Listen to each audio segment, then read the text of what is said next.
It's our 27th edition of the conference, our first ever virtual conference, and I'm really excited that we get to spend this morning with you. We can make the sponsorship industry bigger. We can use our assets, we can use sponsorship to greater effect. Stacey and Tom live in the studio, and Russell on our live link. Hello, Cathy. Hello, everybody. Good afternoon. We've had some great questions already come in on the Q&A field. Final thank you both to all our speakers that have contributed pre-drawing live on streams. I really hope that we see you again soon in either a virtual or a live environment.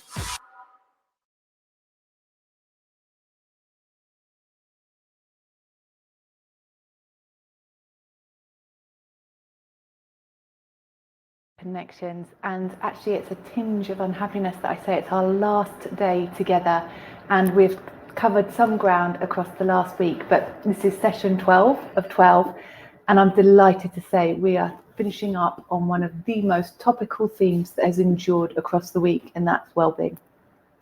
Mental and physical wellbeing looks set to be high priority issues for society over the next 2 years, and already we can see an emerging appetite from businesses to support wellbeing initiatives. In this session, we put one such example in the spotlight before broadening our discussion into a panel to consider if wellbeing is where sponsorship finds its sweet spot and manages to engage effectively with customers, employees, and wider stakeholders alike.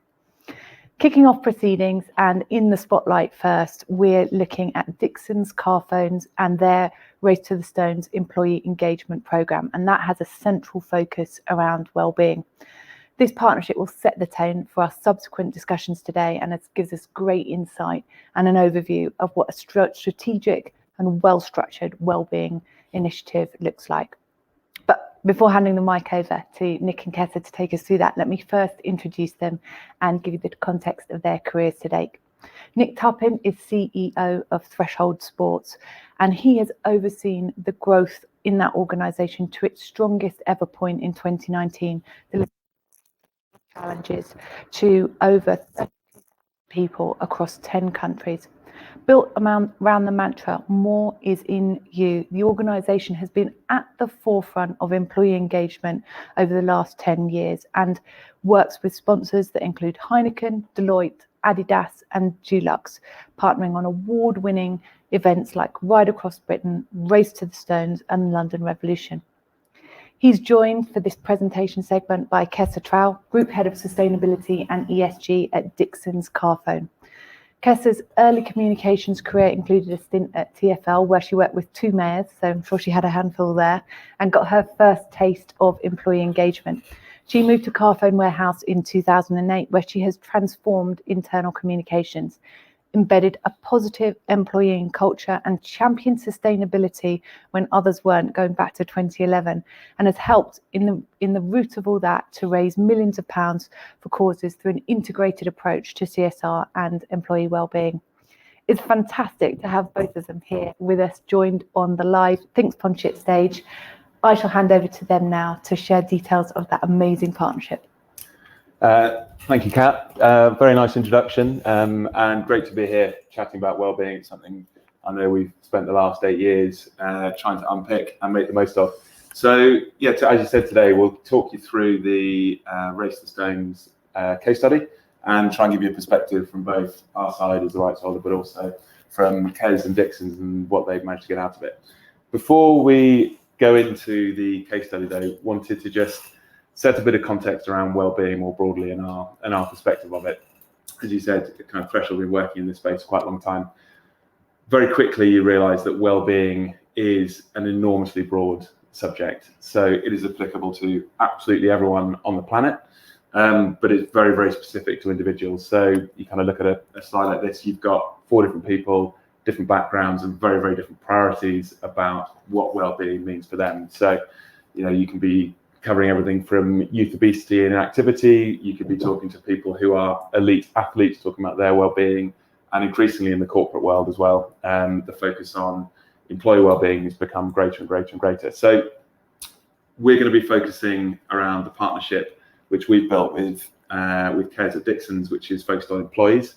But I think just the first point to make is that Wellbeing is not something you tick off, you deliver. It's a bit like sustainability. It's an ongoing consideration and concern for everyone on the planet. And the important thing is to work out your role within it. Wellbeing has changed a lot. So to tee things off, we thought it'd be useful just to look at why we're in a position now where we're closing out a sponsorship conference with an extended session on wellbeing. It hasn't always been like this. It certainly hasn't always been like this. I think there are two main areas which we've seen change quite significantly and which have got us to this point. First one is that we're actually quite a lot healthier than we've been. If you look back 20, 30, 40 years, we are living longer lives.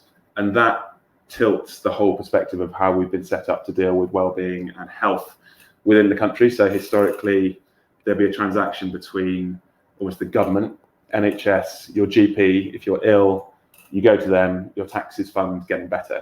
And that was established and is kind of lives on in the NHS today.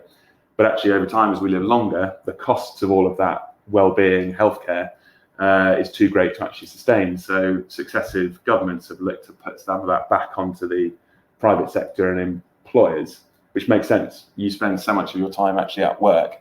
The role the employer has in terms of establishing your well-being is huge. In parallel with that, there's been a big shift towards employer branding as well. So increasingly, people are aware of their employer and the role they play in their own personal well-being. Going back, it kind of started with wanting to show that your company's a fun place to work. So you put a football table in to show you're cool and excited. It's not all about work. You start with that, but then tech companies started coming in, and everyone was talking about how Google had salad bars, healthy food, all that kind of stuff, bring people together. And suddenly you realize that all employers were battling for talent, and what a company can offer you was a big consideration in terms of choosing your employer. So these two things have come together, and now employees are more demanding than ever when choosing where they work to commit all that time and effort. They want to know that their employer is going to look after them. That combined with the research which has come with that to show that if your employer makes you healthy and fitter, then you're more productive and you're a better employer, more valuable employer. The opportunity and what's worth kind of discussing today, I think, when we finish the presentation is there's an awareness from employees that they want a company that looks after their health and well-being. There is an appetite from employers to build out their employer brand. They want to establish these cultures of health, but actually very, very few of them have a platform in place at the moment. So it's a great opportunity if you're a rights holder or if you're an employer to actually look at this space and see how you establish this culture of health. And we thought it was worth setting a bit of context from Kes when we first started talking, what the culture was, what it is now, and that shift they've been through. Okay, so Dixon's Carphone now, or today, I wouldn't say that was today, it was pre-pandemic, this was taken. Huge organisation, 36,000 employees over 8 countries. Health, safety and well-being of colleagues is absolutely the #1 priority, particularly now coming out of the back of the pandemic. We look after colleague well-being in 3 different ways. One of them is a network of support, the usual sort of employee assistance programme, as well as access to information and mental health first aiders. And then secondary, we've got partnership organisations. So there could be charity partners such as Heads Together or The Mix, or organisations such as Business in the Community, which are really useful collaborations. And then thirdly, we've got prevention. This is important where the challenges come in, where the fitness challenges. You know, how can we actually stop colleagues getting into a position where they need to seek support and help for their health and well-being? But this wasn't always the case. So back in 2013, when the guys at Threshold Sports reached out to us with this opportunity, it was a very different landscape. So 2013, colleague health, fitness and well-being were very much something that was a nice to have, not a necessity. It was very much about engaging colleagues with activities and not really about boosting productivity and preventing presenteeism, which is also an issue in today's culture. So in terms of sort of team building events and getting colleagues together and engaging colleagues, it was largely centered around sort of alcohol fueled events. You know, people would go to the pub. We would, Dick Carphone Warehouse, as it was then, was famous for Europe's biggest party, when 20,000 colleagues from across Europe would descend in a venue in the UK and just drink until dawn and have a great old time, which, you know, is lots of fun. But as we know now, the sort of the impact on sort of health and well-being is not great. And so back in 2013, we, as I say, approached by Nick and the team, and with this opportunity. And just to set the scene as well, back then, just in our headquarters in London, in Acton, for example, there was 2,000 colleagues, tech retailer, all in one space. There was a gym, but hardly anybody used it. People were working from morning till night, just at their desks for the whole entire time. And it's the same with store colleagues. They'd go in, they'd eat lots of junk food and, you know, sort of just do what they did. So the demographic largely was age 19 to 24 male as well. So, you know, there's lots of challenges in the health space, and I'll hand over to Nick to explain a bit more. So a very different picture now from where it was, but the conversations we had with Kez were very familiar from other clients we've been working with. So just a brief bit of context on Threshold, because we don't have quite such the store presence in the market as what is now Currys. So we are an events company, and we, like you said, built around this principle and mantra of more is in you. So we put on these active events which we support people through to achieve something which they think is potentially beyond their reach when they actually sign up to it. But what we see is when they take on these challenges, when they overcome those hurdles and the preparation and the achievement of it, you get this explosion of self-esteem, pride, health, confidence, which comes out of it. So we saw how these events can unlock potential in individuals, but the background of their team who worked at the company, we had a corporate background for companies like Diageo and Samsung, and we realized that actually there's a role these events can play within organizations. So we'd started working with, like I said, the likes of Bupa, Heineken, Diageo, Deloitte. So when we spoke to Kez, and she's going, look, we know where we want to get to. We want to establish this culture of health. But at the moment, we don't have the building blocks for it. We started unpicking exactly what it was, which were the barriers we had to overcome. And where we started looking at was how people talked about well-being. And this is kind of the first piece we focused on, which is kind of a point to take away, is early on, and certainly at the start of my career, companies would have an occupational health department where you would basically go, a bit like the old transaction with the government and the NHS. If something's wrong with you, you would go and seek help in the occupational health area, and that could be physical health or mental health. But if you went and used that service, it's because there's a problem. And that was kind of reflected, I think, in terms of all the conversations we had around well-being at a senior level. Again, how can we cut costs? You know, ill health is costing us money. We need to reduce that. You know, these are all problems we've got to solve. So it's all about risk management. So we wanted to flip that on its head and actually make that a positive opportunity. So if you set the right culture around well-being, you're not picking people out who've got problems. You're lifting the entire organization up and establishing a broad culture of health. And that was the reason we wanted to do that, was by having a good, confident, external facing partnership. So occupational health, very internal facing. You wouldn't be telling prospective employees or anyone like that about your occupational health support. But actually, if you have an external facing platform like a partnership or a type of sponsorship, you're able to illustrate to your whole organization, but also externally, how seriously you take this. So the first thing was we wanted to make this an aspirational property for people to take part in. So we landed on the partnership, and we ended up looking at how we make it accessible. So huge range of people within an organization. We focused on a kind of a walking, running challenge. And we had an event called Race the Stones, which is a 100-kilometer ultra marathon along the oldest path in Britain, along the Ridgeway, which finishes at Avebury Stone Circle. So we took that as the starting point and said, right, how can we use this as a platform to now talk about well-being in a really positive, aspirational light? I think we have a short video of it, which, yeah, will explain it better than I can.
So we had this platform of Race to Stones, which we'd set up.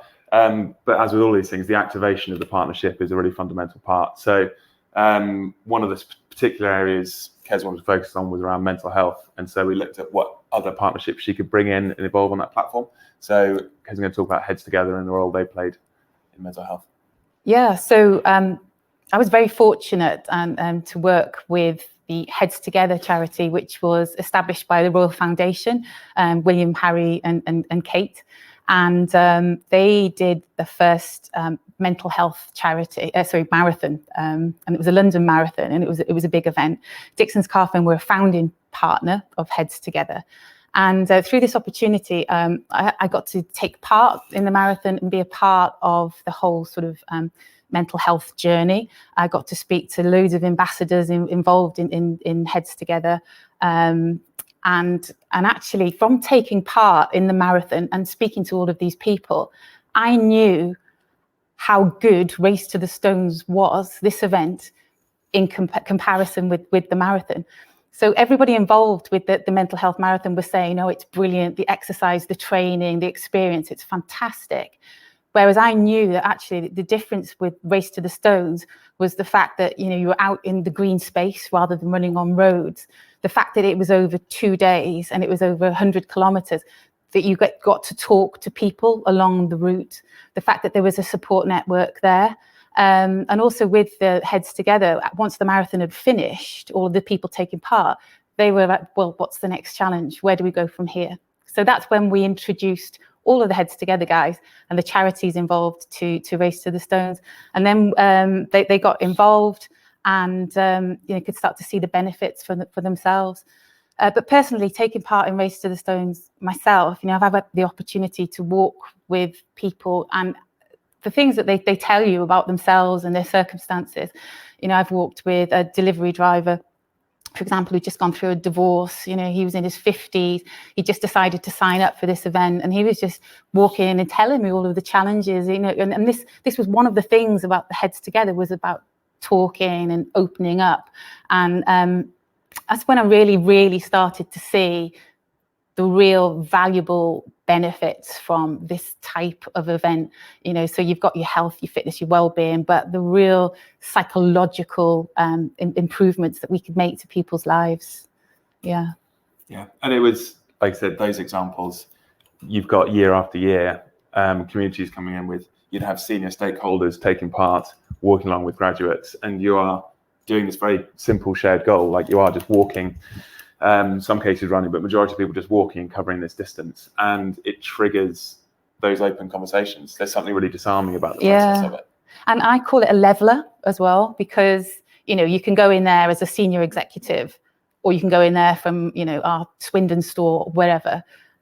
But once you're sort of a few kilometers in, once you're 20 kilometers in and you've both got blisters, you're both hungry, or you're both a little bit tired, then you're both in the same boat. You've got that sort of that team building, that rapport, and it's really a good opportunity for those execs to really find out what people think about the company and what it's like to work there, and also to hear how grateful that colleagues are for the opportunity to take part in something they would not necessarily ordinarily do.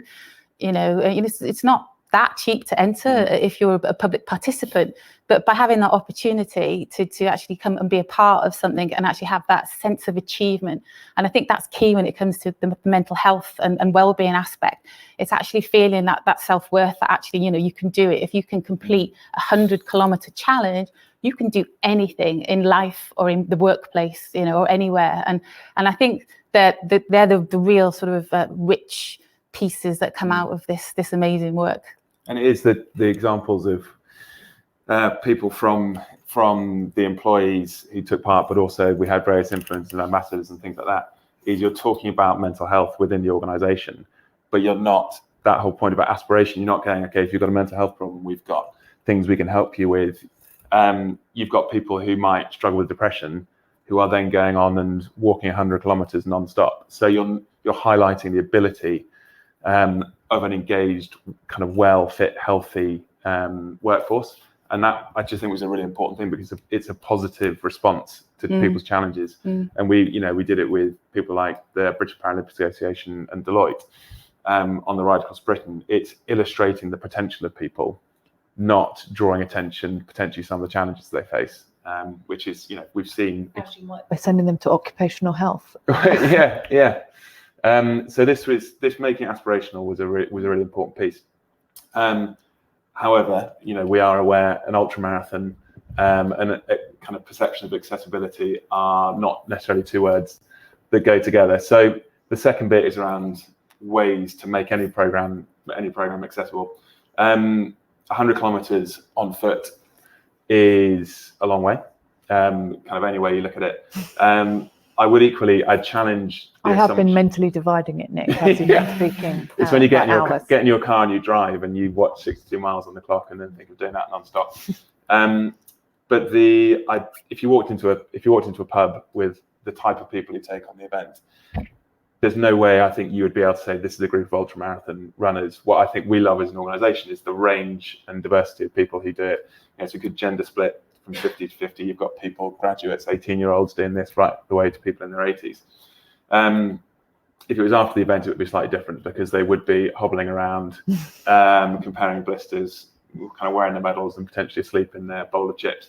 But it applies to a very broad range of people.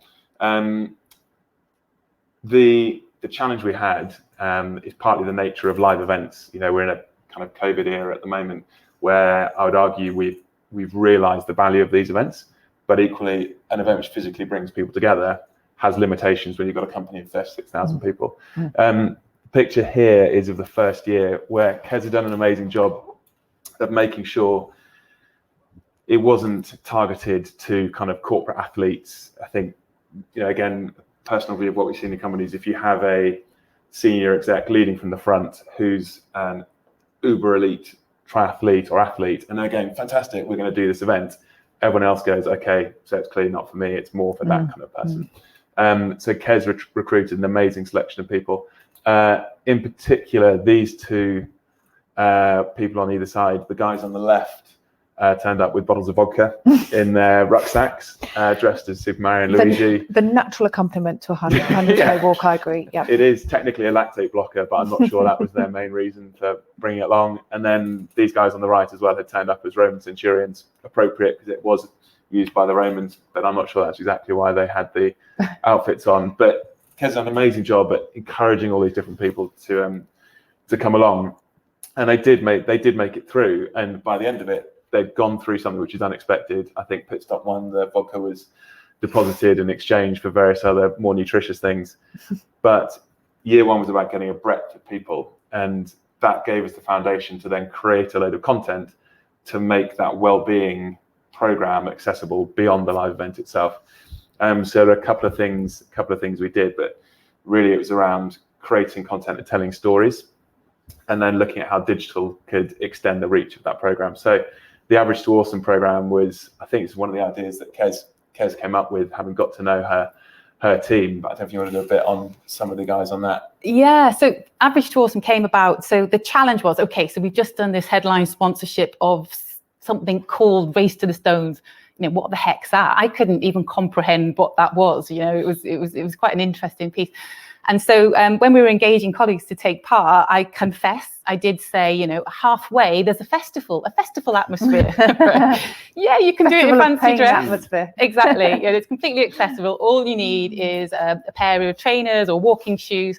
That didn't stop people turning up in Converse, and we had someone turn up in a pair of moccasins as well. But you know, once that was done,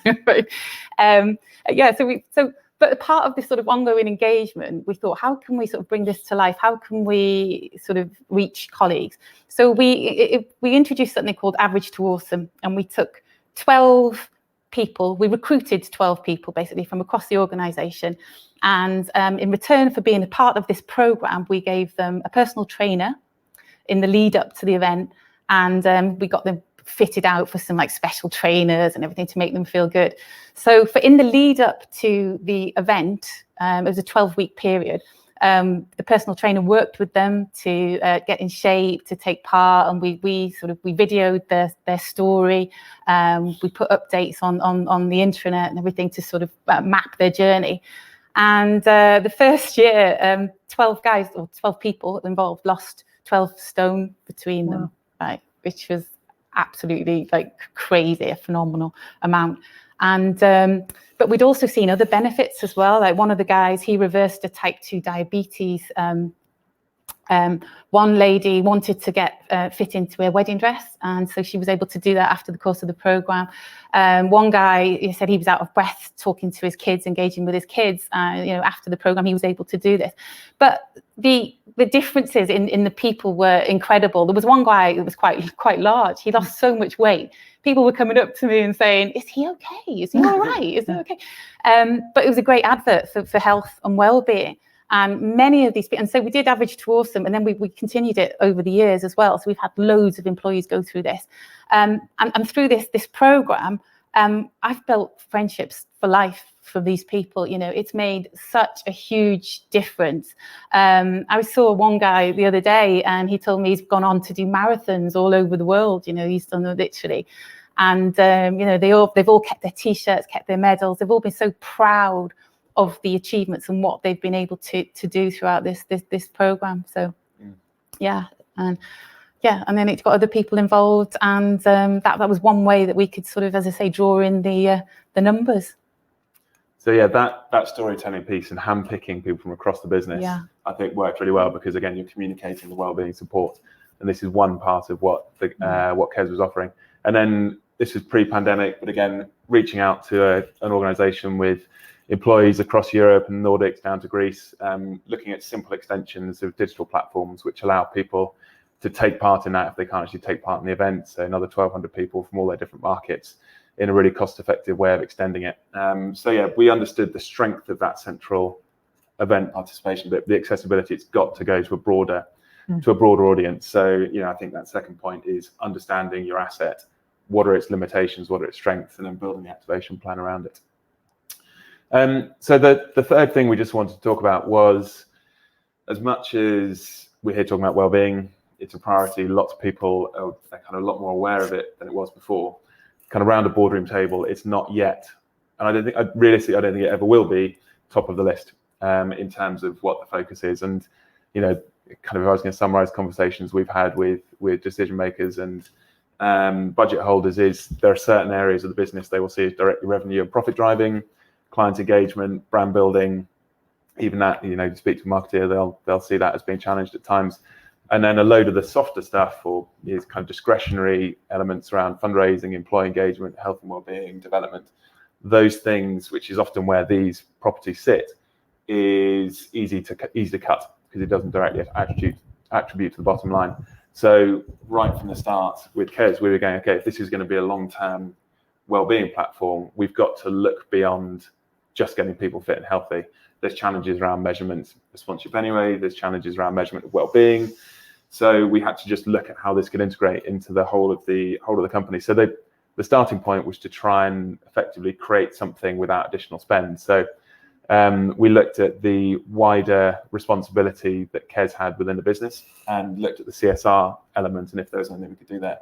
Yeah, absolutely. So going back to 2013 and the initial pitch, what really caught my eye was the opportunity to name a charity partner. I thought to be able to do that was great, because actually we had a long-term charity. There was a bit of fundraising fatigue had set in. It wasn't publicly known. So to be able to take that asset, to name the charity partner, help them amplify what it is they do, help them engage with our colleagues about what they do and the services that they offer, and to be able to get colleagues to fundraise for them to help the charity become more sustainable and more independent for funds on its own. That was really, really useful. A key thing from our board as well initially was like, that's a great event, but how do we scale it up? How do we introduce technology? And so the first year we actually devised an app. We got a colleague to build an app. But there's an app for that. There's an app for everything. But then the following year, we had the wearable technology. So we were able to sort of engage with our brands in terms of, like Garmin and Sony, everybody, do you want to come and have the opportunity to demonstrate the tech that we sell in a live environment, which was brilliant. So the charity piece, going from initially being one of the most important pieces of this sponsorship, it just started to take off. And now this event has raised, I think it's about £2.4 million for a number of different charities, globally as well. In terms of, Nick mentioned the STEP challenge, the fact that we were able to actually scale that up and go across Europe. I mean, we just did one in the pandemic, which was a free to enter for the public as well. We had over 8,000 people from 33 different countries take part. And we were able to help people get out and about when everywhere was shut. And we were able to sort of show images of people, in our Nordics market, for example, or in Portugal or wherever they worked, out with their families, walking and doing stuff. So in terms of well-being as well, being able to use technology, scale up to actually show lifestyle from various sort of other people's colleagues and families and dogs involved, was incredible. And the fact to actually showcase our health and fitness range of products, whether that's a sort of, smoothie blender or whatever, to the GoPros, to whatever it is, hair dryers, was a fantastic opportunity that has just grown and grown and grown as the years have gone on. And I think that was the moment of realization to try and make it last. Like say, we've kind of been doing this for 8 years. It was taking it from a charity transaction effectively, where you get a bit of basic messaging, to all those things Kez has just listed. So there's a brand awareness piece, client engagement, supplier engagement, and almost well-being. You can always picture saying we're getting this well-being program for free. So when they're going, okay, so we've got all this revenue margin driving stuff and we get the well-being program for free. Maybe less so now, but at the beginning we're going, we've got to see this as a holistic approach to be able to justify the spend on it. I think it's very practical advice, actually, in the world that we're in, is basically how do you get it over the line? How do we get started? And what language do we have to use to do that? Yeah, completely. And it does change every year. So a bit like now we're saying we've moved on in the world of well-being.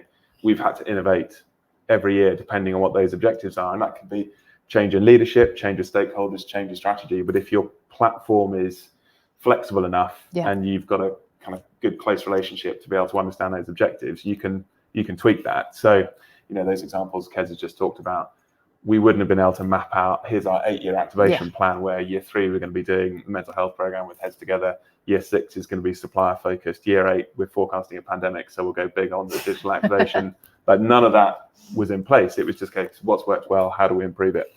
But over time, that has helped embed it in the organization, and we've used it for different objectives throughout that period. But those, I think, hopefully are three useful elements if you're considering what to do with your own assets. So the accessibility piece, making it aspirational. We're not trying to cure people. We're trying to lift whole organizations, change culture, change perspectives, but then also being realistic about it. And the final thing, which I think definitely helped us as an organization, if we're talking to clients or potential partners, is there's a framework called the 5 Ways to Wellbeing. So this is, I think it's developed by the New Economic Foundation, but it's used by the NHS and used by Mind as what they see as effectively the core ingredients of wellbeing. And within here, you'll see there's connecting, so talking, listening, being there, feeling connected, particularly difficult in the last kind of 12 months or so. Being active, that physical activity piece, which is kind of fairly central to some of the work we do, taking notice, so that kind of mindfulness piece in there, learning and development, and also giving your words, presence, volunteering, things like that. So if you take all of them as ways you can activate well-being within an organization or within a partnership, the opportunity is huge. COVID has changed everything again. I'd just be saying, if you want to get into this space, it's unlikely you'll be able to tick all of those.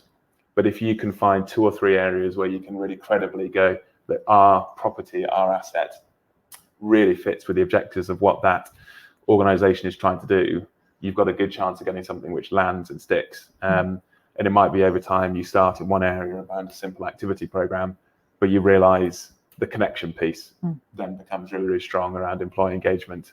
But yeah, that's been a really useful tool, I think, if people are looking at how they focus their own wellbeing efforts. Yeah. Well, that's an incredibly rich presentation you've just shared with us. Pleasure. I've been, the eagle-eyed of you, and knowing I've practically been writing down everything you've said, incredibly helpful and a really good basis actually for our broader discussion today. And as we move into that segment, I feel it's right now to introduce the other panelists to the session. So we might not have seen Kat. I shall go by Catherine today. Kat is joining us here. Kat March is Corporate Partnerships Manager at Tate. Her early fundraising career has seen her in theatres, including Theatre Royal, Stratford East. And at Tate, she manages a portfolio of different partnerships, including the BMW Tate Live and the Uniqlo Tate Late. That's almost a tongue twister. It's like you almost invented it for a difficult biog there, Kat. She's responsible for the strategic planning delivery of EY Tate Arts Partnership, which includes collaborating with art therapists to develop and deliver an ongoing suite of art therapy workshops, which is inspired by the Tate exhibitions for EY people. So it's a very interesting partnership, quite different actually in its structure to the one we've just heard, but equally impactful and interesting. So it's brilliant, Kat, to have you on the panel with us today. And we're also joined by Pip Vaughan on remote link, appearing behind me. Pip is Associate Marketing Director for National Sponsorship at EY. So she's the other half of Kat's union, I suppose, in the same way Kez and Nick have been working together in that client delivery role. Pip actually trained as a lawyer to start with, and then had, I was quite envious reading your bio, actually, Pip, your sort of epiphany mid-career, thinking that, it would be really important for you to work in a purpose-led role and within the purpose-led space, which prompted a move to Tate firstly, then to the London Business School, and then latterly in a strategic role with EY in the delivery of this national art programme, focusing on 3 key stakeholder groups: EY staff, clients, and the communities that they operate in. So I think we've got a fab 4 panel here for our discussions today. And so before we get into the questions, I know we've already got a couple of audience questions in, which is terrific, and please do keep them coming. I'll weave them in as they're given to me. But before we get into that, I think it would be really useful, having had such a rich context on the partnership between Nick Kez, Dixon Carphone, Race the Stones, just to hear a little bit more about the wellbeing, mental health wellbeing partnership of the Tate. And Kat, I wonder if you might kick off, and then Pip will come to you just to hear from the other perspective, the client perspective of what it's doing for yourself. So perhaps just give us a bit more context on the programme just to kick off. Yeah, of course. So the EY Tate Arts Partnership has run since 2013. And each year they sort of support a big show at either Tate Britain or Tate Modern. And I believe the wellbeing strand sort of first really came to light through this partnership, though it's always kind of been a key consideration for the strategic planning of the partnership. It really came to a head through this opportunity when EY supported the EY exhibition Van Gogh in Britain in 2019.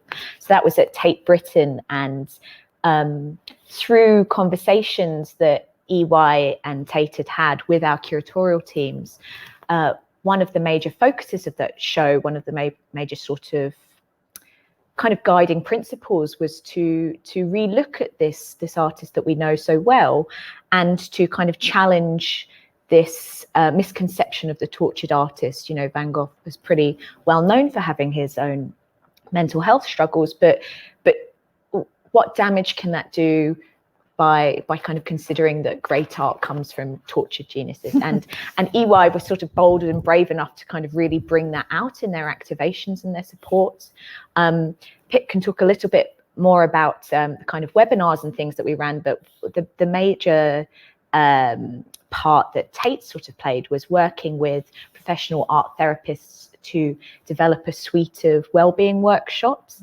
So you know, we took art materials and art therapists to EY offices around the UK, seems kind of a distant memory now, and just provided a space for escape, relaxation, connection, all these things that you mentioned in your presentation, Nick, and just really gave them permission to play with the art materials, to play with the tools, which lots of us haven't had for years.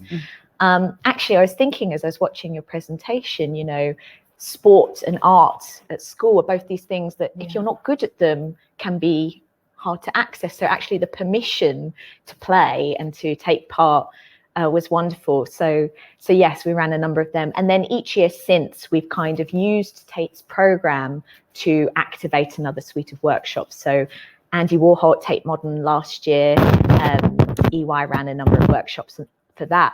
That was the first time that we went digital, obviously during the pandemic.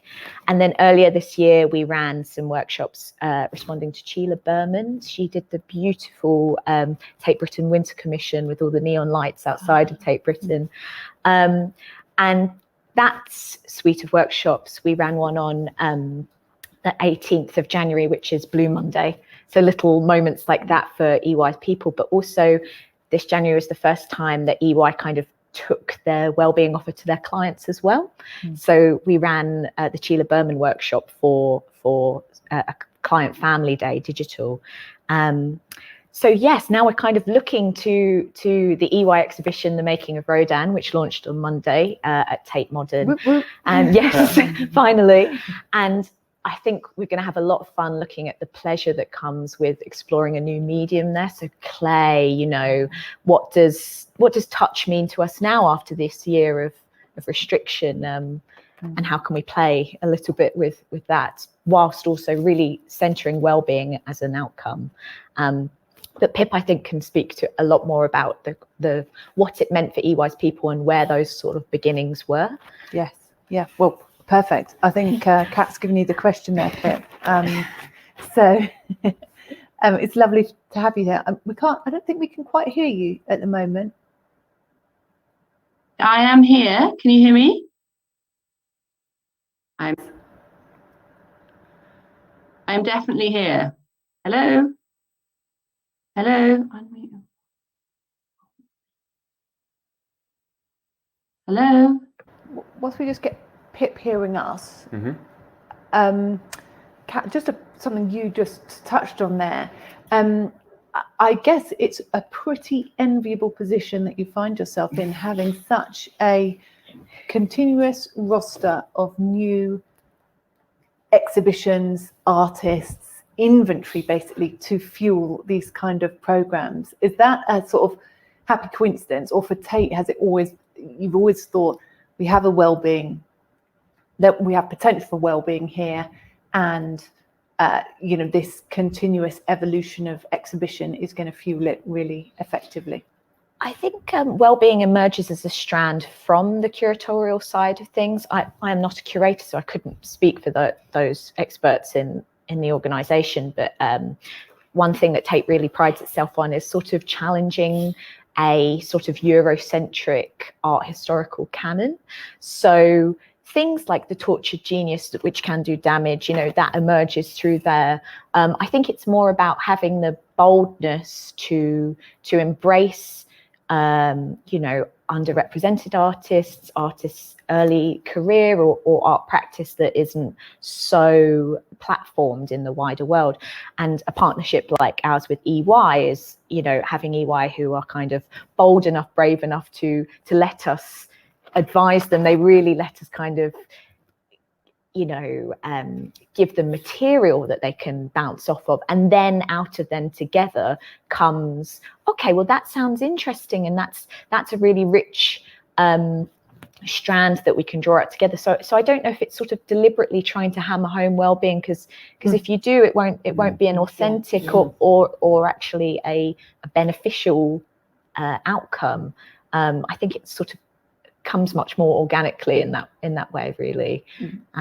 Yeah, I do feel like that was something that really came out of your presentation, actually, Nick, in Kez, that authenticity, it's actually a theme that's come out across the whole of Connections, actually, that whatever the partnership is, it must be authentic, it must have clear vision, it must have clear purpose. So it's really nice to hear you all echoing that. And actually, I bring in my colleague Sarah here, actually. She's joining us again in her own very special spot on the sofa, which if on our set we can see Sarah with her rather lovely corner, that probably isn't so clear for viewers. But Sarah is, for those of you who were with us on Monday, is managing our engagement with the audience. She's representing our NKTG Sport and Entertainment, our insight partner for the event. She I'll let her say hello in a second, but she's polling away, and already actually we've seen her first poll was whether there's been an increase of employee wellbeing as a focus in organisations of our attending audience. It is our first poll that's got 100% this week of everyone saying yes. So I just thought it'd be interesting to throw that in, and I don't know if we can just go to Sarah now quickly to say a quick hi, and from her lovely corner. Hello there. Yes, so Kat said I'll be running some polls, and Kat's got some stats from our Frontier Global study this year on sponsorship markets. So if you have any questions, load them into the chat and I will make sure they get to Kat and we'll put them to our lovely panel. Thanks, Sarah. And already I have got a couple and I'll read them in a sec. I'll just check in whether we're live with Pip. Pip, can you hear us? Can you hear me? I can hear you. I can hear you, and I've been told that you guys can hear me, but clearly you can't.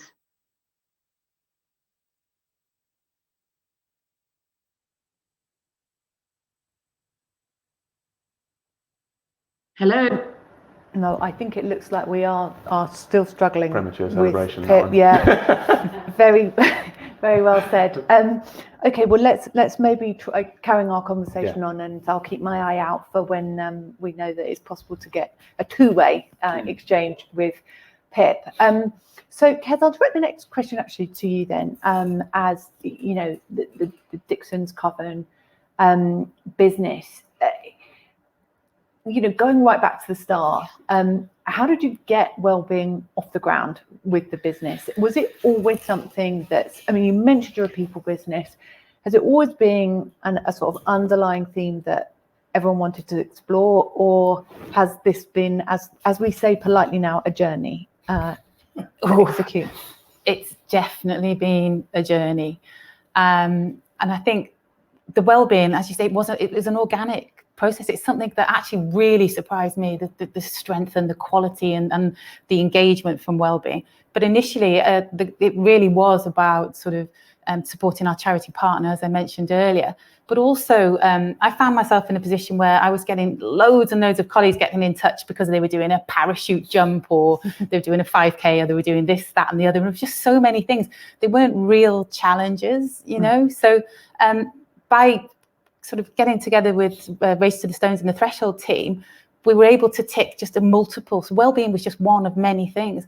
We were able to do sort of, you know, all of the charity stuff. But even because I was looking after sort of sustainability in the environment, even at that point, we could tell colleagues to walk to work instead of driving to work, because it's great training for Race to the Stones. So yeah, it's definitely been a journey. And I think from the first event, only then when we really saw how it really transformed. And I literally, it's a bold statement, but we literally transformed people's lives through this journey and through this process.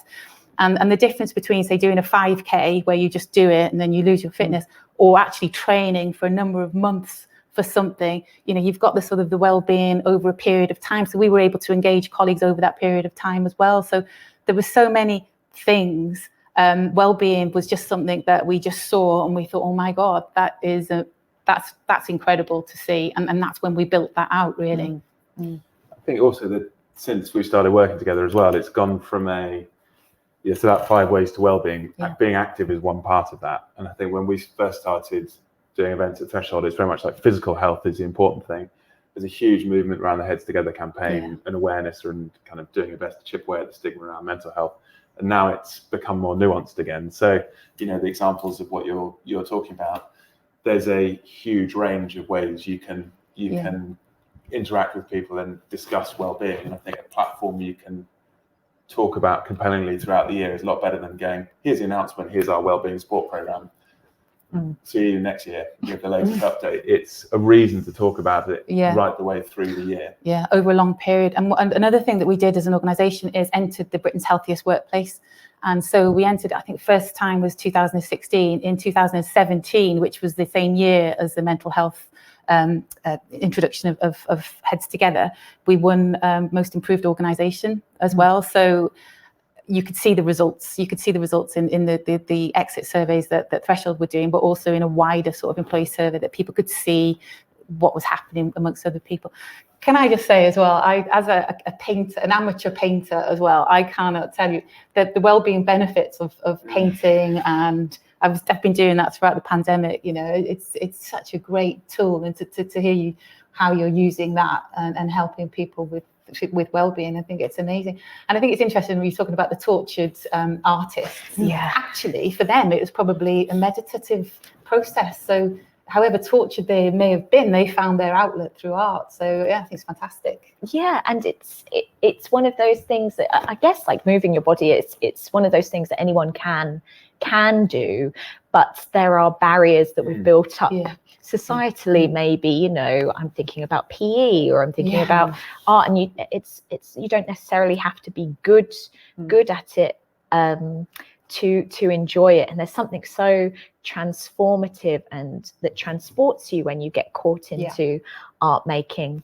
Sometimes we run for clients, but also through, you know, lots of activities that take collaging activities. If you want to keep a room full of people quiet, collaging is your way. Yes, absolutely. Yeah. So I couldn't recommend it more. Yeah. So to be clear, my painting that I've been doing is literally, I've been trying to do the Jackson Pollock. My boyfriend calls it an original bollock version instead. But yeah, so it's, you know, I'm no good, but it is really, really cathartic to do. So and accessibility from your presentation, that seems like a really vital theme. And a couple of stats coming through from Sarah, the Frontier survey, which has underpinned a lot of our content this week, 87% of respondents on that said they've realised that being mentally fit is as important as being physically fit. And I do agree with you, Kat. There's something about sport and art that as a young age is almost divisive, isn't it? You're either good at art or you're good at sport, and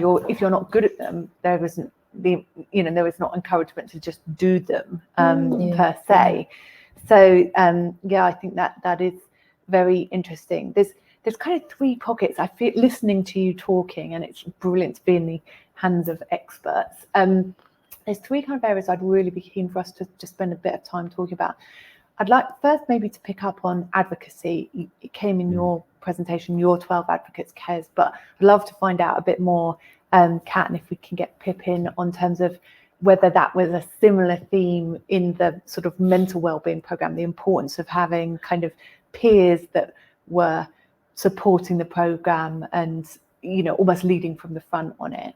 I think measurement's already come up a couple of times. I'd love for us to explore that. And the third pocket I'd also like us to talk a bit about is digital. I wonder, just while we're still bringing and getting Pip back, we might start on digital, because Kat, you've mentioned that it does feel like the annals of time when we all wandered around freely, going sessions, but you mentioned that transition to the digital format. How nimble was Tate in being able to do that? And has it actually made you feel differently about what you could do for other clients in the future and spread wellbeing out? Yes. So as I suppose will be a theme throughout the week is, Tate is a long-standing organisation and a charitable organisation. So sometimes change and transition to new ways of working can be slower than organisations in the private sector. And I actually think it was with EY's partnership and sort of innovation that's always kind of been at the heart of their organisation helped us along the way there. So I think the nimbleness came through the partnership, I would have to say. But in terms of ways it's made me feel differently is another key central focus of the EY Tate's Arts partnership is engaging regionally. So in your intro to Pip earlier, you mentioned that one of her key focuses is engaging with the communities in which you're based or you're operated, but also engaging with staff, not just in London, sort of devolving that interaction from London into all areas of the UK.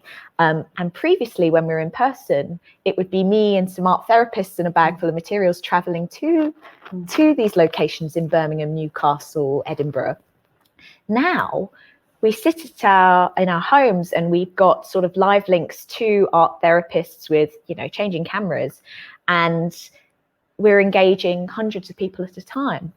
Of course, at the beginning, we had a long conversation about, well, in the room, in these art therapy workshops when they were face to face, we sort of capped attendee levels, because the idea was that the well-being outcomes that led to that the workshop led to were protected and facilitated by the nature of it being a small group. So, you'd have 2 art therapists, let's say 20 people. That's quite a good opportunity for one-to-one. But actually, it became different, but not different necessarily in a negative way. So I would say it's different. We can expand regionally and globally far easier because it's not me hopping on a train with a suitcase full of paintbrushes.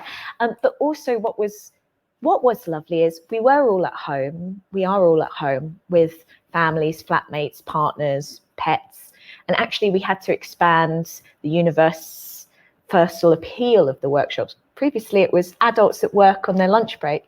Now it's families of multiple generations, to collaborate together and at home, and to give people new talking points, new connecting points. So I think those 3 key areas are what's different, and I'd be looking to keep them in some way. I mean, if we can engage a lot of people at once, and then you can go away and you've learned a skill in that workshop, it just equips you for the rest of the day, the rest of the week, the rest of the pandemic. So yeah. And actually, you're echoing, in our first panel, we had a representative, Kadeen, from English National Ballet, and they've digitalised a lot of their content, and she was echoing some of those thoughts around that scale and reach and ability to impact. And their employee engagement programme has been, ballet lessons at home. Of course, bar has become very of the moment, but not always accessible. If you're not feeling in optimum health, you probably don't race off to a in-person ballet class. I feel quite old-fashioned about some of this stuff, because it's by necessity we've had to shift. So to protect connections, the only option we've had is to shift digitally. But I think there's a balance on certain things. So the extension of reach and accessibility, we've put that in there as a really fundamental one. We're going, tech is really, really important. But it provides it's a different part of the program. I think my view is that you get out what you put in to certain things. And on very simple levels, a Christmas with all your family dialing in for a bit versus when they've travelled from all over the world, that moment when those people have come from all over the world to be together for that time is an irreplaceable, special moment. I mean, it's terrible for the sustainability, it's costs a load more. There's loads of reasons why you wouldn't and shouldn't do it, but almost all those reasons which make it inefficient or old-fashioned make that a very special moment. Like, you can't replicate, if you've traveled to a gallery on the other side of the world to see a specific piece of art, which you can see it's been done by the hand of that person. And the whole experience, the setting, the physicality of a gallery. You can't replicate that even on a TV screen as big as we've got in the studio here. For those of you who can't see, we have about a 90 screen in front of us.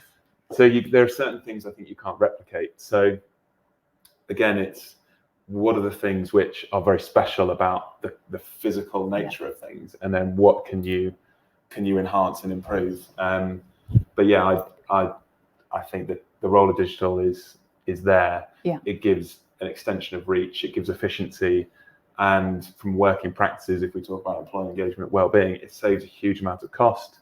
People don't like commuting, it brings loads of efficiency, but the intangible, immeasurable, kind of relatively immeasurable experience of how do you measure the feeling of seeing a great piece of art in a setting, it's hard to pin down the quantifiable value of that.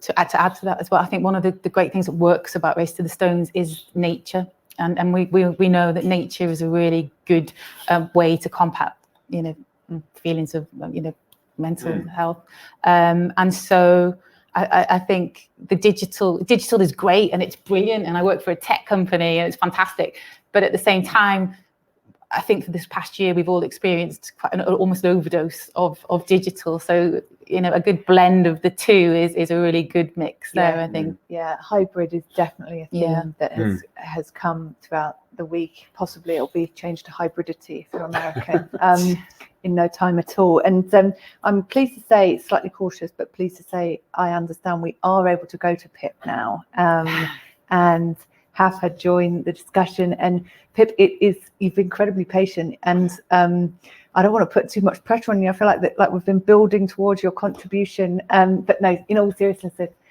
I'm really fascinated by your expansion of your kind of first focus employee program out towards to customers. I guess the two questions that are coming to mind and linking into this little sub conversation we've been having about digital is, was it sort of digitalization that prompted you to think we could do more, reach our clients as well? Or was it always your plan to build a employee-led wellbeing program and then think and then take it out? So I'd just be fascinated to hear a bit more about that. Yeah, so I'm hoping you can hear me. So I'm just going to keep going and hope for the best. So essentially, we always had quite a diverse range of client-focused activities. So we did quite a lot of family-based activities, as well as the kind of more formal client engagement that you would expect from an arts partnership. However, I would say the shift to virtual has really been kind of the employee engagement led. Actually, the sort of birth of the whole program came from an internal project called Strong When We Belong, which was about basically how the importance of self-expression and being your authentic self at work, and then how that culture allows you to flourish. So for me, sort of arts became a sort of really integral part of how we could run a program that sat like firmly within EY's core values, rather than being something sort of tangential on the side. So really, it was the employee engagement piece that like really sort of led us to think about how arts can support.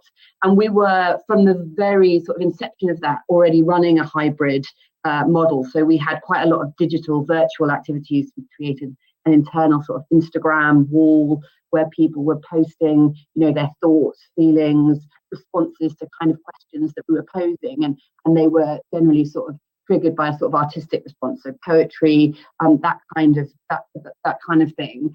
And then we were also running a series of virtual talks, as well as the wellbeing workshops that Tate then became involved in. And then when COVID hit and everything went virtual, there was quite a lot of apprehension about kind of whether this would work at all. The sort of the circle of trust element that came with the sort of face-to-face wellbeing workshops, how is that going to work? and like really would people feel comfortable sort of sharing the way that they were feeling in a sort of more mass virtual world. It actually turned out that they were hugely successful, and we probably did more of a shift towards teaching people sort of life skills around managing their well-being rather than actually sort of doing sort of intimate sharing sessions. So the idea was that they would then take away what they'd learned from that workshop and sort of be able to apply it to their day-to-day. And so when we saw the success of that, it became obvious that, well, if our people need this, then our clients probably need it too. They're also stuck at home with their kids, not knowing what to do and sort of having the same challenges. So then it was like, okay, well, this could be a really sort of interesting shift for us as well from a brand positioning perspective, to sort of actually think about, okay, well, how can art support our clients at home? And that's when we started thinking about things like, I was watching, the BBC were getting a lot of praise at the time for the bite-sized classes they were delivering to kids at home, for sort of supporting the curriculum. And I was thinking, okay, well, actually, they're not really doing art classes. So can EY sort of go to start delivering virtual art classes to our clients and our people at home, so that the children are getting that creative experience, and also the parents are getting by default a sort of boost to their own well-being because they're getting that kind of support and pressure alleviation at home. I forget now exactly what the original question was, but to go back to it, yes, it was very much, I would say, an employee-led program initially, and then the success of it led to us thinking about expanding it into the client world. And then you did not ask about this, but then we have now subsequently started expanding that into a sort of more of a community-based program as well. Thanks, Pip. And I hope you don't mind a little follow-up. And it's, I suppose, a very subjective question, which is, were you surprised that at the impact you were able to have in the pandemic with those virtual tools and that level of sort of sharing? I was, to be honest. I was really apprehensive, but I think because, like I was saying, because the workshops very much had revolved around this intimate culture of sharing, this trusted circle, I just didn't know how it was going to work. But ultimately, I didn't have a choice because face-to-face wasn't an option anymore. So either we didn't do anything, or we gave it a go, we trialed it, and we saw how it went. I think everyone sort of had that experience, right? You're not really sure how this is going to work, but let's just suck it and see, basically.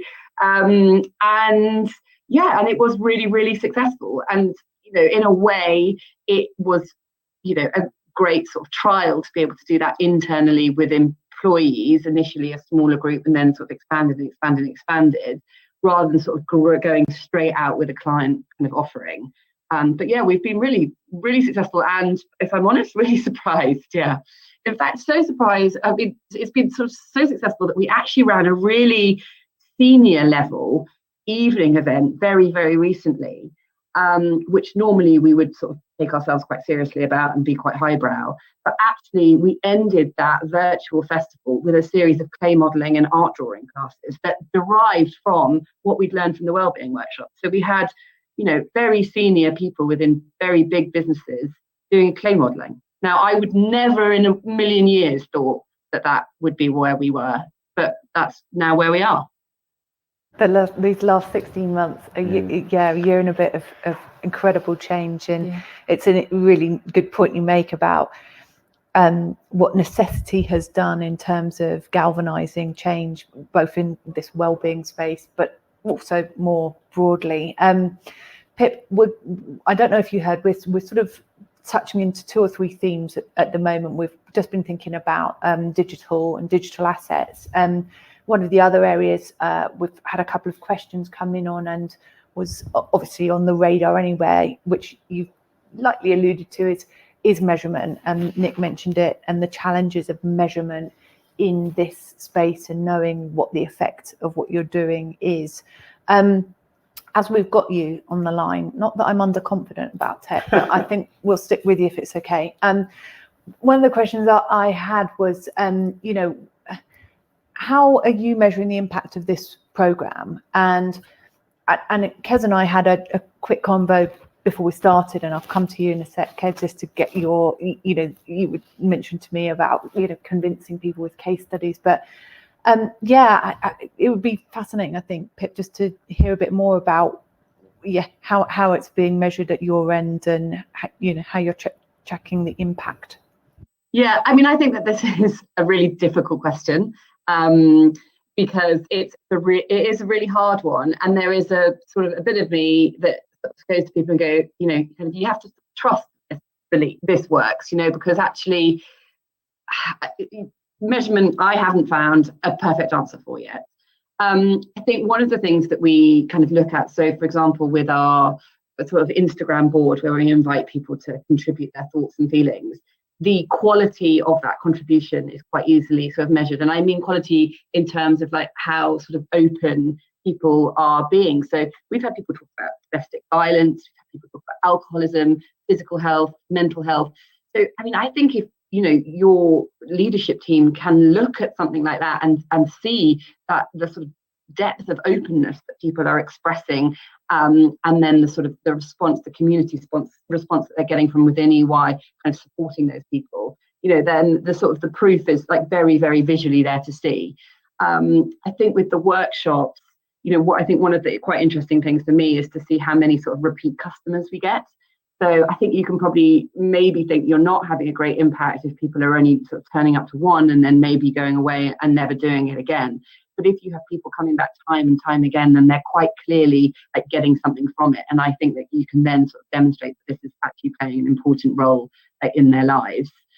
We're also really rigorous around feedback forms. I mean, it's such a boring thing to say. But after all of our sessions, we always send feedback and say, on a scale of 1 to 10, how helpful did you, find this?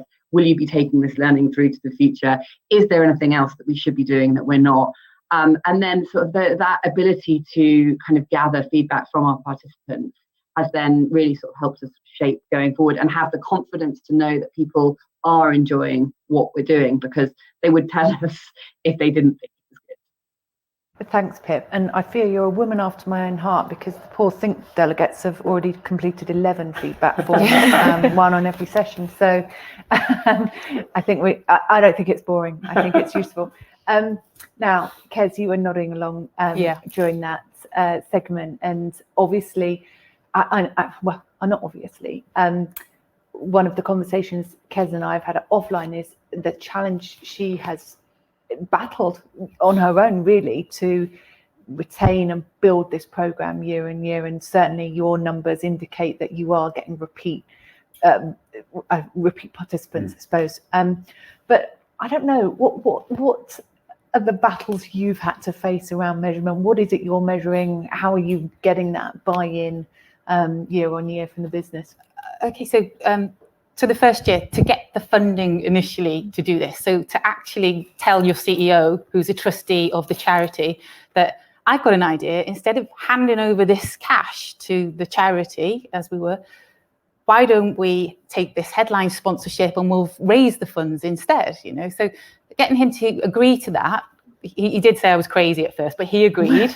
But the condition that he agreed this with, we had to raise the 1-for-1 amount at least. And so I said, okay, we'll do that. And we did our absolute best. And we only raised about 75% the first year of the funds that we needed to cover the costs of the headline sponsorship. And so we were going through the merger at the time, so it was Carphone Warehouse and Dixon, Curry's PC Wolves that we merged. And so I knew that my CEO, he's like, oh my God, he's not going to be happy at all. And so I heard that he was, right, that's it, we're not going to do the event again. You failed to meet the financial targets. So I got in my car and I drove to his office, which is in Hemel Hempstead at the time. And I went into his office and I showed him, I said, look, you cannot pull the plug on this event. And I showed him the results of the average to awesome. I showed him all the evaluation exit surveys that we were doing were overwhelmingly positive. But actually physically seeing photographs of, look at these people here, how they were, look at them now, like smiling, happy, obviously not the people they were before they started out on this program. And another really piece of compelling evidence, if you like, or evaluation was, there was one guy that did the challenge, He lost 4 stone, right? Incredible 4 stone in training for this event and taking part. His daughter, it was lovely, was larger framed. And I got a photograph after the event of his daughter with a medal and a little letter saying, whatever daddy can do, I can do. And she'd taken part in her first park run. And to get the qualitative evidence, you've got all of the, the quant with your exit surveys and everything else. But actually to see those stories and the real impact, it still gives me goose pimples to this day. And that's what really kind of drives, and we had an event as well after the first event where we got all of the 12 colleagues that had lost all this weight and done all these things together. And I was listening, overhearing them having conversations in this pub with complete strangers, boasting about the fact that they'd done this 100K challenge. And it was just, oh my goodness, it was just amazing to hear. So I think the stories, the real life evidence that you can't deny was key for us sort of, being able to progress this journey that we've been on. That's so heartening to hear, actually, the qual and the quant. And I was keen you would share that with our audience. I think it's such a real story, and we talked about the importance of being practical about getting things across the line and talking in language people can understand. Nick, there's a link question to this coming from the audience. It's a slightly awkward one. That's not awkward, it's direct. It's can you measure commercial outcomes from your wellbeing activities and investments, e.g. more productivity, staff retention? There's a lot of research out there which illustrates the link between employee engagement, wellbeing, productivity. So if you want to find the research, it's there. You sound skeptical. Well, no, I think sponsorship's an interesting part of, like, my background in marketing. I think sponsorship's an interesting area within the marketing mix because I think it takes belief.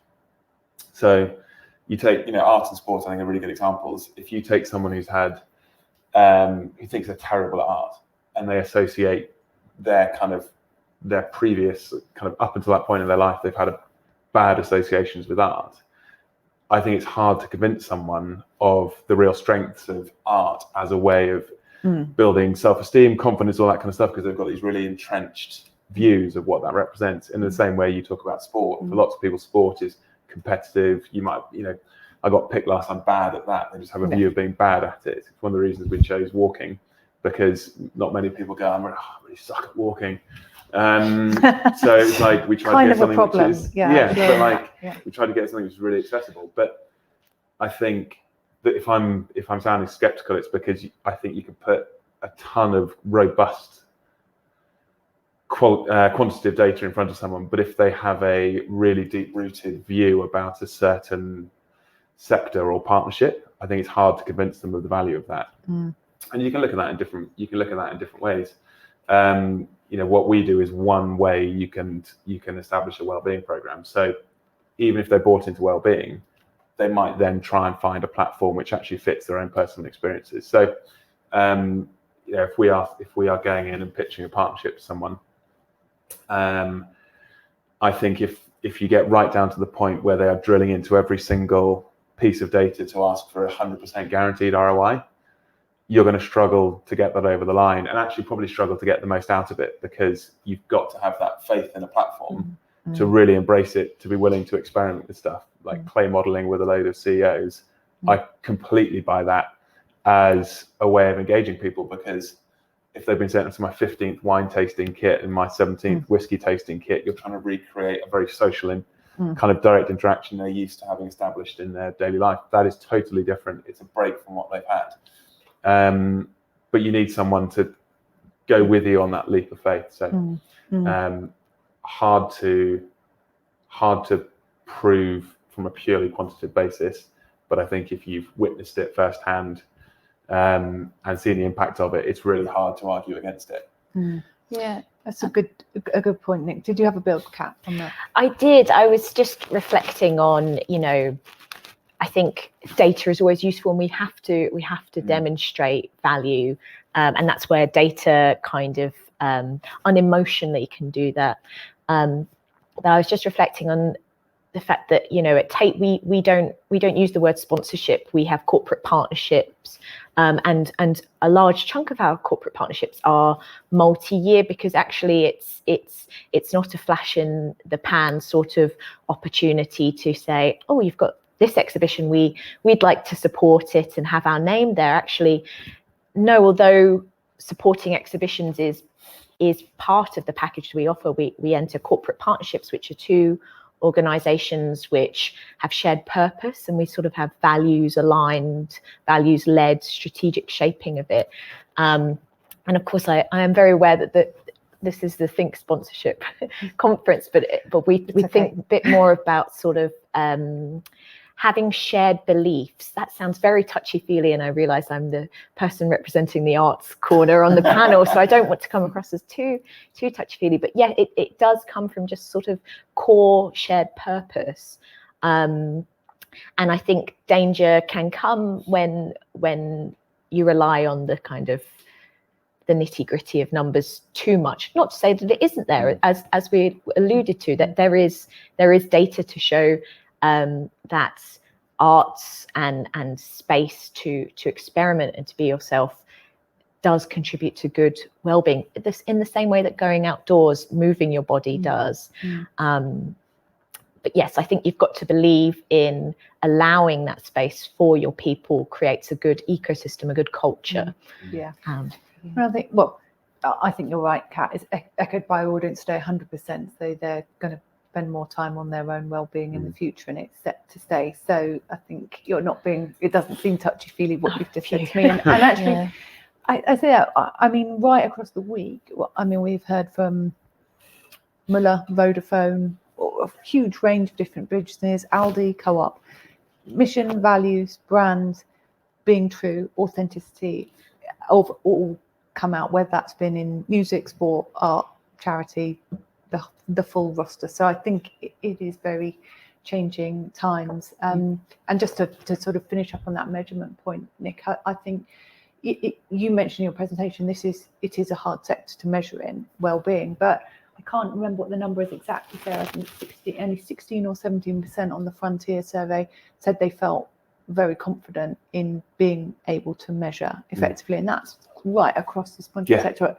I think that's the right stat, is it? Yeah, I'm getting the thumbs up. Yeah.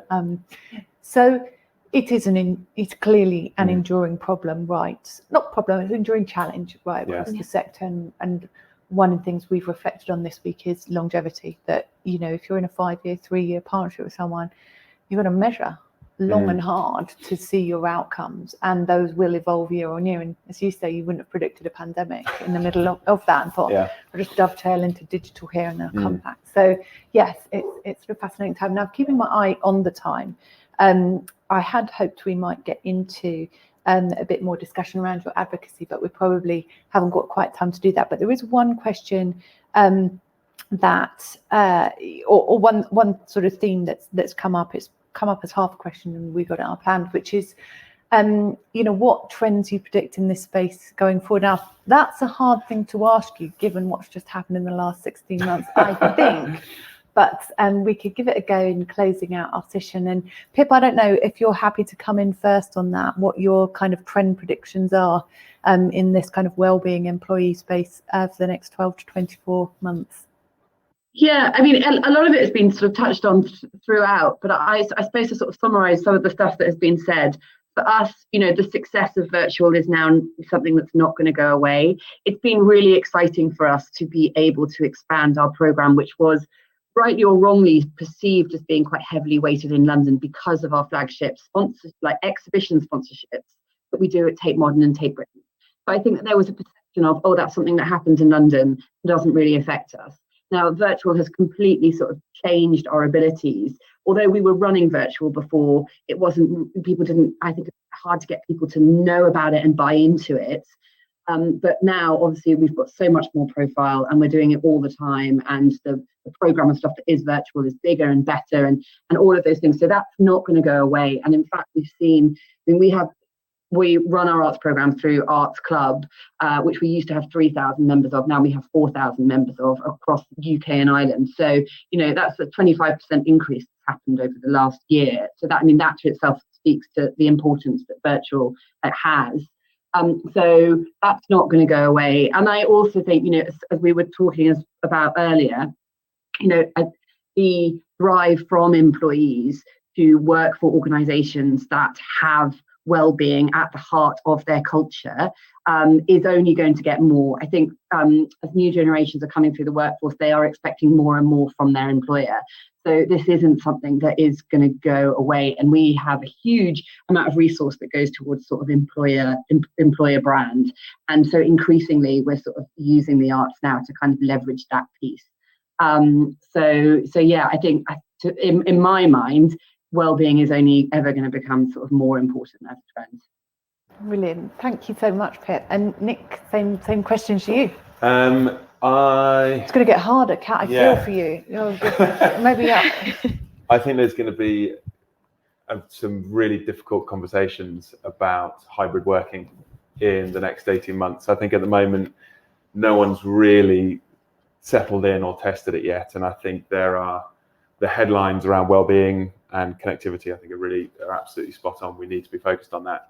But the different demographics within an organization make that very, very difficult. So the expectations of a junior person starting their career versus a senior manager at the back end of their career, everything from their living conditions to their thirst for development. I think there's quite a lot of decisions being made about cost saving and personal interest around personal lifestyle, which are being dressed up as new, hybrid, flexible, great for everyone.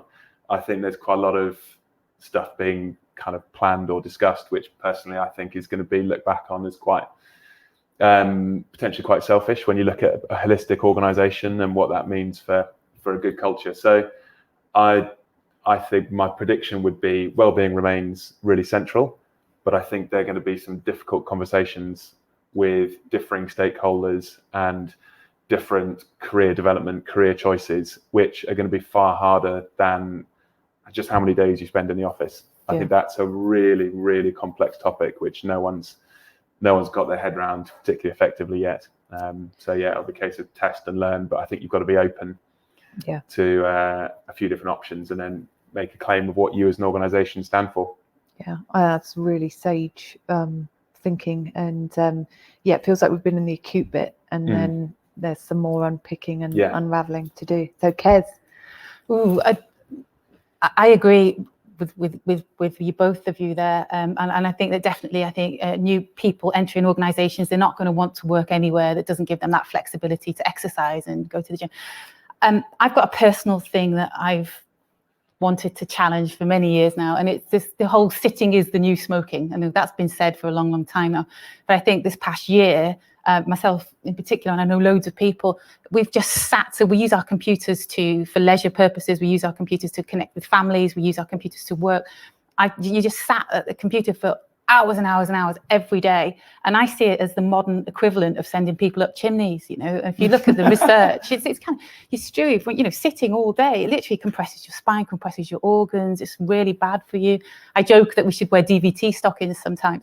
But I think there's going to be a revolution or something. We're going to have to not sit so long in one place at our desks with our screens. I'm not sure what it's going to be yet, but we do need to do something about that as a society. So wow, yeah, brilliant point. Yeah, Kat, see us out. Well, I guess I could speak more generally to the trends that I'm starting to see within the visual arts, within art spaces, and that is not rushing to create anything new when it comes to well-being, but actually looking at the tools and the assets that we have as art galleries, expertise, space, beautiful program. And I think very similar to sitting is kind of getting out and experiencing art. I'd say there are two areas which I would hope to see become trends in arts and well-being. The first is something that's being championed by a lot of galleries and Tate in particular, which is this slow looking. So, art can be quite difficult to understand, quite othering. There can be too much to see. But what happens when you allow yourself 5 minutes, 15 minutes, an hour sit and let it wash over you and confuse you or offend you or anything, and allowing that time away from screens or distractions. And the other area is something that we're seeing more and more research in, is the civic role that a gallery or museum space can offer. So, Tate is free to enter. You can go and see the collection, which is, we collect on half of the nation, so it's your collection. You should go and see it and treat that space as somewhere to hang out all day. You see families hanging out in the Turbine Hall space, babies taking their first steps, things like that. And it's can we encourage organizations to invite their employees to see arts in different ways, and just to make that connection between, actually it's not an academic preserve or of people who know about art. I certainly don't, but the nice being back in the galleries this week has just been wonderful. Space, time, not looking at a screen. I think that's where I'd end it. Well, that seems like a very appropriate end point. And I would like to say a huge thank you to the whole panel, to Pip, Nick, Kez, Kat. You've been really interesting contributors to finish off the Connections Conference. Thank you so much for your time. It's hugely appreciated. And on behalf of all the delegates, one of the most thought-provoking panels of the week. So thank you very much for that. And all that leaves me to do really is to close out Connections. She says, sadly, for the end of our 2021 event.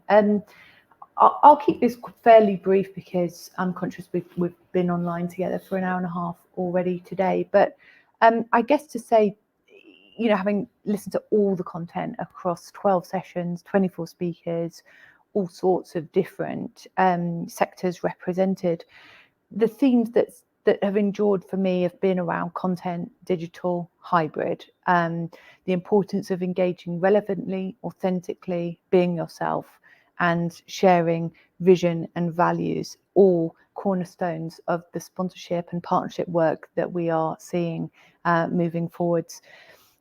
We've obviously had a great chance today to talk about employees and the importance of supporting and being aware of employee well-being.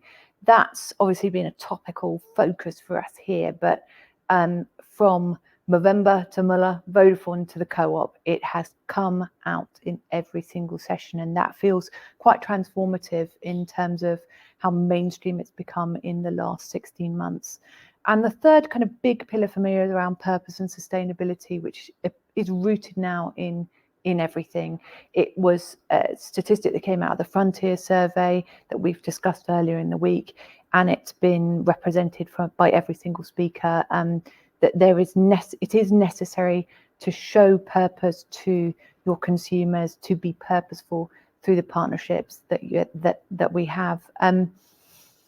More broadly, the last 12 months have been significant. It's amplified existing trends that were already in the marketplace, but it seems to have also generated new trends. One of the ones we've talked about today, hybrid events, has been an enduring theme across the week.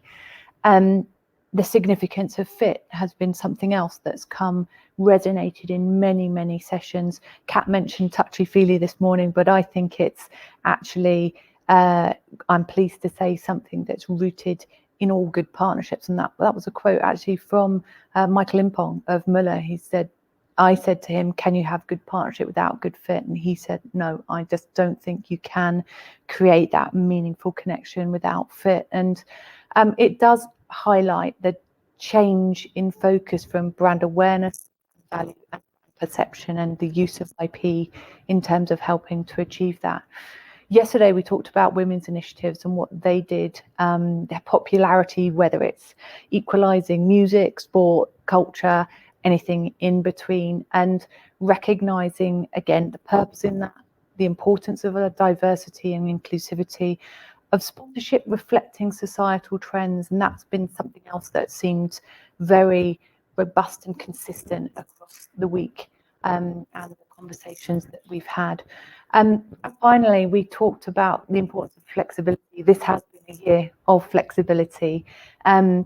there's been some smatterings of conversations to suggest that maybe there is more flexibility in the rights outside of sport, but equally I would say we have heard from organisations working with sports bodies that really demonstrate great creativity. So lots of themes there that I hope are a useful summary of the week that we've spent together.